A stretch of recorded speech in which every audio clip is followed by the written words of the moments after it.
pagi teman-teman, selamat datang dalam presentasi kelompok kami. Sebelum masuk ke dalam materi, pada baiknya kami memperkenalkan diri. Saya William Ferdinand Georgi dan anggota kelompok kami, Arnel Bimanansa, Riki, Bagas Dino Sasongko, dan Aditya Dwi Kurniawan. Kami dari Teknik Mesin Angkatan 19. Penyebab adanya Pancasila dipengaruhi 4 faktor, yaitu kausa materialis, kausa formalis, kausa efisien, dan kausa finalis. Khusus dalam presentasi kali ini, kami akan lebih memfokuskan kepada kausa materialis.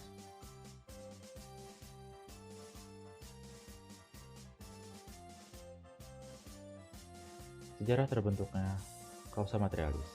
Kausa materialis Pancasila diangkat berdasarkan fakta sejarah bangsa Indonesia, sehingga proses perumusan dasar filsafat negara secara kreatif diambil dari kausa materialis yang ada pada bangsa Indonesia itu sendiri, yang secara eklektis disintetiskan dengan unsur-unsur dari luar yang relevan.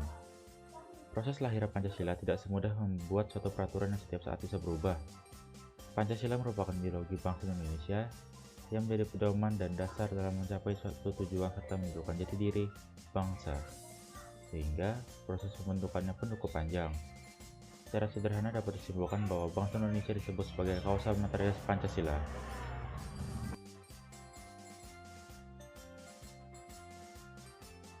Kausa materialis berarti asal mula berupa bahan. Jadi sebelum terbentuknya negara, harus ada bahan dasar untuk membentuk negara itu. Dalam kasus pemerintahan negara Indonesia, maka untuk membentuk suatu negara harus ada asas dasar mengapa dibentuknya negara. Dalam hal ini adalah UUD 1945 dan Pancasila sebagai dasar hukum dan dasar negara. Bukan cuma itu, masyarakat dan wilayah juga harus ada dalam pembentukan suatu negara. Namun yang kita kemudian perbincangkan adalah suatu pemerintahan. Oleh karena itu, bahan dasar untuk membentuk suatu pemerintahan yang baik adalah UUD 1945 dan Pancasila.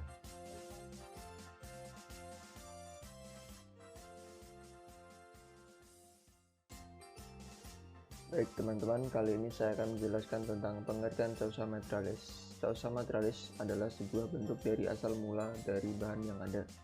Pancasila yang sekarang menjadi ideologi negara bersumber pada negara Indonesia, yang artinya bangsa Indonesia sebagai kausa materialis. Biasanya sebelum terbentuknya sebuah negara, akan dijelaskan juga bentuk dari bahan dasar yang akan menjadikan negara tersebut dapat terbentuk.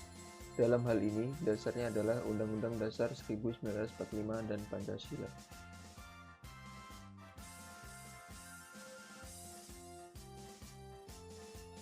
Kausa materialis Pancasila sendiri mempunyai 3 unsur. Yang pertama, adat istiadat, kebudayaan, dan yang terakhir, agama-agama yang ada di Indonesia, yang nantinya akan dijelaskan oleh teman-teman saya berikut ini.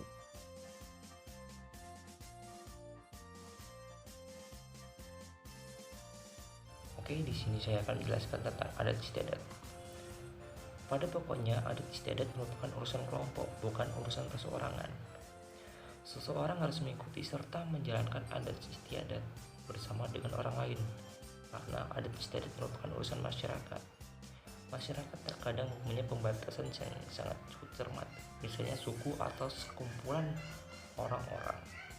Pedesaan yang masih sangat tertutup dan sangat bersifat agraris.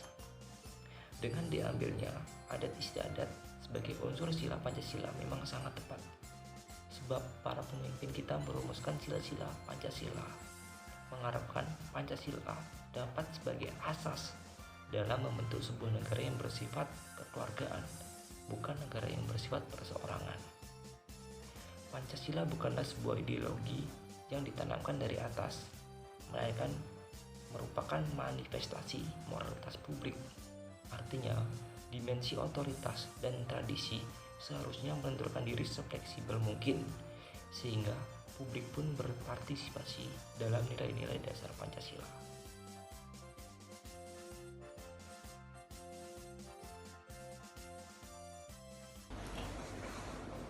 Unsur yang kedua dari kausa materialis Pancasila adalah budaya atau kebudayaan bangsa.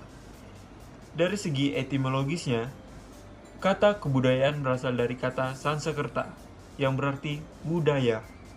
Ialah bentuk jamak dari budi yang berarti budi atau akal. Kebudayaan itu dapat diartikan hal-hal yang bersangkutan dengan budi dan akal. Mengikuti arti etimologis kebudayaan, ternyata kebudayaan sangat luas aspeknya. Kebudayaan merupakan hasil dari akal budi. Dengan demikian, keseluruhan dari akal manusia seperti ilmu, teknologi, ekonomi, dan lain-lain termasuk ke dalam budaya. Unsur yang ketiga merupakan unsur keagamaan. Di sini unsur ini sangatlah penting karena sila pertama Pancasila mengatakan bahwa ketuhanan yang Maha Esa. Tetapi prinsip ketuhanan ini bukan berarti manusia hanya bertuhan, melainkan harus bertuhan Tuhannya sendiri, dalam artian mereka bebas memilih agamanya mereka masing-masing.